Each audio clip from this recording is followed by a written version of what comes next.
ఇక్కడ బాధితురాలి ఇంటి వద్దనే మహిళా అధికారి సమక్షంలో స్టేట్మెంట్ రికార్డ్ చేయాలనే ఒక కొత్త నిబంధన కూడా భారతీయ న్యాయ సంహిత 2023లో పొందుపరిచారు.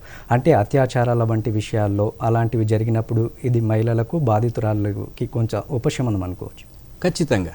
ఎందుకంటే ఇంతకుముందు చాలామంది వాళ్ళ ప్రత్యక్ష అనుభవం ఏంటంటే ఈ అత్యాచారం జరిగినప్పుడు ఒక విధమైన బాధను అనుభవిస్తారు, కానీ దాని తర్వాత జరిగే పరిణామాలు ఏవైతే ఉంటాయో ముఖ్యంగా వాళ్ళను పోలీస్ స్టేషన్ పిలిపించడము, లేకపోతే మెడికల్ హాస్పిటల్కు దాన్ని నియర్ బై తీసుకుపోవడము, దాని తర్వాత కొంచెం సోషల్ మీడియాలో ఈ ప్రచారం ఇట్లాంటివన్నీ ఉంటాయి.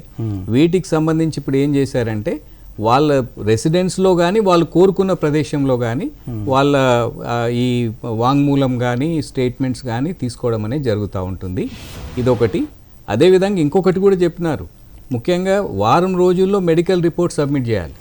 డాక్టర్లు ఎవరైతే వాళ్ళను ఎగ్జామిన్ చేస్తూ ఉన్నారో దాంట్లో మెడికల్ రిపోర్ట్ను వారం రోజుల్లో చేయాలి. ఫోరెన్సిక్ సహాయం తీసుకోవడం ఖచ్చితంగా తీసుకోవాలి. ముఖ్యంగా 7 ఏళ్ళు తర్వాత పైన ఏవైతే శిక్షలు పడే అవకాశం ఉన్న నేరాలన్నింటిలో కూడా ఫోరెన్సిక్ సహాయాన్ని తీసుకోవాల్సి వస్తుంది.